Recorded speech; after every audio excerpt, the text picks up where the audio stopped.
और गुजरात के वडोदरा में देर रात मामूली बात को लेकर बड़ा बवाल खड़ा हो गया। इसके बाद दो गुटों के बीच जमकर पथराव भी शुरू हो गया और इस पथराव में पास के ही एक एरिया को नुकसान भी, मंदिर को नुकसान भी पहुंचा है। और घटना की जानकारी मिलते ही पुलिस हरकत में आई और फौरन मौके पर पहुंचकर स्थिति को काबू में कर लिया। फिलहाल इलाके में शांति बनाई हुई है और मौके पर अतिरिक्त पुलिस बल तैनात कर दिया गया है। तस्वीरें भी इसकी सामने आ गई हैं।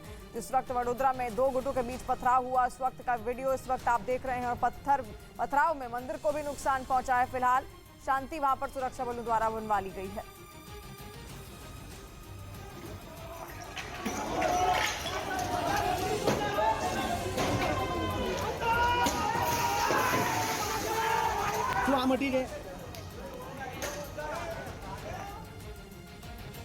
और रूस यूक्रेन के बीच छिड़ी जंग अब 54वें दिन में पहुंच गई है। दोनों सेनाओं की ओर से गोलीबारी अभी भी लगातार जारी है। कीव के आसपास से रूस के सैनिक भले ही लौट गए हों, लेकिन उन्होंने मारियोपोल, डोनेत्स्क, लुहांस्क जैसे शहरों पर हमले तेज कर दिए हैं।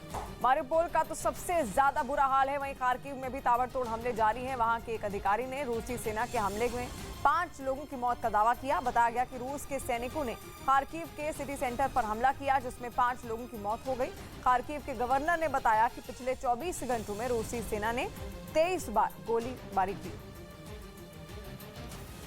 और खार्किव में रूसी हमले में हुए यूक्रेन के लोगों की मौत पर राष्ट्रपति ज़ेलेंस्की ने भी गुस्सा जाहिर किया है। उन्होंने इन मौतों के लिए रूस की सेना और पुतिन को जिम्मेदार ठहराते हुए दुनिया भर से अपील की है कि वो इस जंग में यूक्रेन की मदद के लिए आगे आएं।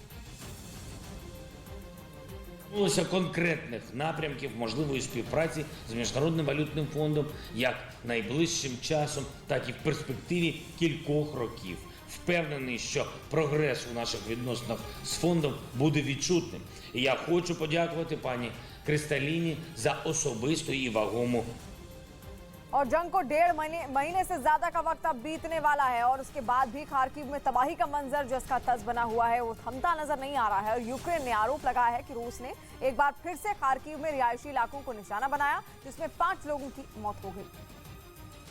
और इसकी वजह थी खार्किव में हुई बमों की बारिश, जिसके धमाकों ने लोगों के दिलों में खौफ पैदा कर दिया। यूक्रेन ने आरोप लगाया कि रूस ने आसमान से बमों की झड़ी लगा दी, जिससे बचने के लिए लोग बंकरों की तरफ भागे। इस कोशिश में कुछ लोग घायल हो गए और वहीं पर गिर पड़े, जिसके बाद उनकी जान पर बन आई। धमाके इतने जोरदार थे कि यूक्रेन के कई सैनिक भी जान बचाने के लिए छिप गए। हालांकि हमला रुकने के बाद लोगों को फौरन अस्पताल पहुंचाने की तैयारी की गई, लेकिन वहां पहुंचने से पहले ही कुछ लोगों ने दम तोड़ दिया। इसके बाद यूक्रेन के मेयर ने लोगों से सुरक्षित ठिकानों पर रहने की अपील की। Дорогие харьковчане, сегодня 53-й день войны. बताया गया कि इस हमले में 5 लोगों की जान चली गई, जबकि 13 से ज्यादा लोगों को अस्पताल में इलाज के लिए भर्ती किया गया है।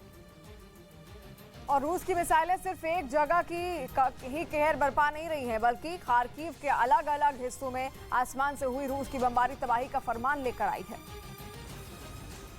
जिसके निशाने पर आने वाली हर चीज बर्बाद हो गई। एक बिल्डिंग में तो जैसे ही मिसाइल गिरी, वहां धमाके के बाद आग लग गई, जिसे बुझाने के लिए दमकल की टीम ने अपनी पूरी ताकत झोंक दी।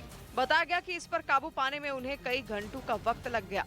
इसके अलावा खार्किव में कई जगहों पर बर्बादी का आलम दिखाई दिया। वहाँ रूस ने एक के बाद एक कई हमले किए, जिसकी वजह से घायलों की तादाद भी बढ़ गई।